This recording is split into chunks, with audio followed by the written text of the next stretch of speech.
అసలు ఏపీలో ఏం జరుగుతోంది? చట్టాన్ని బేఖాతరు చేస్తున్న పోలీసులు ఇలాగే వదిలేస్తే రేపు మనం అందరం ఇబ్బందులు పడాల్సి వస్తుంది.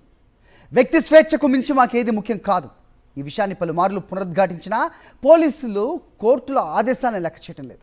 పోలీసులై ఉండి చట్టాన్ని ఎలా ఉల్లంఘిస్తారు? మీరుండేది చట్టం న్యాయాన్ని కాపాడటానికా లేక ఉల్లంఘించడానికా? పిల్లలు తప్పు చేశారని తల్లిదండ్రులను వేధిస్తారా అంటూ హైకోర్టు పోలీసుల తీరుపై తీవ్రంగా మండిపడింది. రెడ్ బుక్ అరాచకాలకు కొమ్ము కాస్తూ రాజ్యాంగం ప్రసాదించిన ప్రజాస్వామ్య మౌలిక సూత్రాలకు తూట్లు పొడుస్తున్న పోలీసు ఉన్నతాధికారులు, సిట్ అధికారుల తీరుపై హైకోర్టు తీవ్రస్థాయిలో ఆగ్రహం వ్యక్తం చేసింది. అసలు రాష్ట్రంలో ఏం జరుగుతోంది? చట్టాన్ని బేఖాతరు చేస్తున్న పోలీసులను అలాగే వదిలేస్తే రేపు మనం అందరం ఇబ్బందులు పడాల్సి వస్తుందంటూ వ్యాఖ్యలు చేసింది. వ్యక్తి స్వేచ్ఛకు మించి తమకు ఏమీ ముఖ్యం కాదని ఈ విషయాన్ని పలుమార్లు పునరుద్ఘాటించినా పోలీసులు కోర్టుల ఆదేశాలను లెక్క చేయడం లేదని మండిపడింది. పోలీసులై ఉండి చట్టాన్ని ఎలా ఉల్లంఘిస్తారు? మీరుండేది చట్టాన్ని, న్యాయాన్ని కాపాడటానికా లేక వాటిని ఉల్లంఘించడానికా? పిల్లలు తప్పు చేశారంటూ తల్లిదండ్రులను వేధిస్తారా? తెలియని విషయాలను చెప్పాలని ఒత్తిడి చేస్తారా? ఇలా చేయమని ఏ చట్టం మీకు చెబుతోంది? పౌరుల పట్ల వ్యవహరించాల్సిన తీరు ఇదేనా? దర్యాప్తు అధికారిని మా ముందుకు రమ్మనండి, చట్టం ఏం చెబుతుందో ఆయన్ను అడిగి తెలుసుకుంటాం.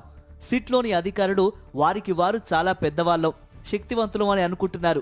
శక్తివంతులు కాబట్టి ఏం చేసినా చెల్లుతుందని భావిస్తున్నారు. చట్టం అవసరం లేదు, అధికారమే ముఖ్యమని అనుకుంటున్నారు. ఒంటిపై యూనిఫామ్ ఉంది కదా, ఏం చేసినా చెల్లుబాటు అవుతుందనే ఆలోచనలో ఉన్నారు. సిటీ అదనపు ఎస్పీ ఎవరు కావాలంటే వారిని తీసుకొచ్చేస్తారా? పోలీసుల వ్యవహార శైలి అత్యంత దురదృష్టకరమని ఓ కేసు విచారణ సందర్భంగా హైకోర్టు తీవ్ర వ్యాఖ్యలు చేసింది. సాక్షిగా ఓ వృద్ధుని విచారించాలంటే చట్టం ఏం చెబుతుందో మీకు తెలియదా అని సూటిగా ప్రశ్నించింది. ఆయన్ను సిట్ అదనపు ఎస్పీ తిరుపతి నుంచి విజయవాడ ఎందుకు పిలిపించాల్సి వచ్చిందో స్పష్టమైన వివరణ ఇవ్వాలని ఆదేశించింది. ఈ వ్యాజ్యంలో దర్యాప్తు అధికారి శ్రీహరిబాబును సుమోటగా ప్రతివాదిగా చేరుస్తూ తదుపరి విచారణని ఈ నెల 28కి వాయిదా వేసింది. ఈ మేరకు న్యాయమూర్తులు జస్టిస్ రావు రఘునందన్ రావు, జస్టిస్ మన్మథరావుల ధర్మాసనం ఉత్తర్వులు జారీ చేసింది. రాష్ట్రంలో రెడ్ బుక్ రాజ్యాంగం అమలవుతున్న తీరు, పోలీసుల దుర్మార్గ పోకడలను తిరుపతికి చెందిన 60 ఏళ్ల వృద్ధుడు, విశ్రాంత పోలీసు అధికారి సుబ్రహ్మణ్య రెడ్డి హైకోర్టుకి పూసగుచ్చినట్లు నివేదించారు.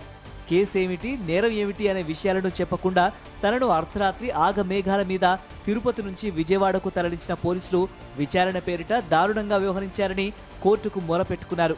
క్యాన్సర్తో బాధపడుతున్న తన భార్యకు కనీసం మందులు కొనేందుకైనా ఆగాలని ప్రాధేయపడినా వినకుండా బలవంతంగా తరలించారంటూ కన్నీటి పర్యంతమయ్యారు. పదోన్నతి కూడా వద్దనుకొని భార్యకు సపర్యలు చేస్తూ ఇంటి వద్ద ఉంటున్న తన పట్ల పోలీసులు అమానుష్యంగా వ్యవహరించారన్నారు. తానేదో నేరం చేసినట్లు ఇంటి వద్ద మోహరించారన్నారు. ప్రత్యేక దర్యాప్తు బృందం అధికారులు, ముఖ్యంగా దర్యాప్తు అధికారి విచారణ పేరుతో తనను చిత్రహింసలు పెట్టారని కోర్టు దృష్టికి తెచ్చారు. సినిమాల్లో మాదిరిగా ప్రవర్తించి తనను తీవ్ర భయభ్రాంతులకు గురి చేశారన్నారు. సుబ్రహ్మణ్యం చెప్పిన వివరాలను పరిగణలోనికి తీసుకున్న హైకోర్టు సిట్ దర్యాప్తు అధికారి, అదనపు ఎస్పీతో పాటు ఇతర పోలీసులపై నిప్పులు చెరిగింది. ఆయన ఏ కేసులోనూ నిందితుడు కాదు. అలాంటప్పుడు ఆయనపై ఎందుకు దురుసుగా ప్రవర్తించినట్టు? అధికారం ఉంది కదా అని చేశామంటారా? చెప్పండి, ఏం చేయాలో మాకు బాగా తెలుసు అని న్యాయస్థానం మండిపడింది.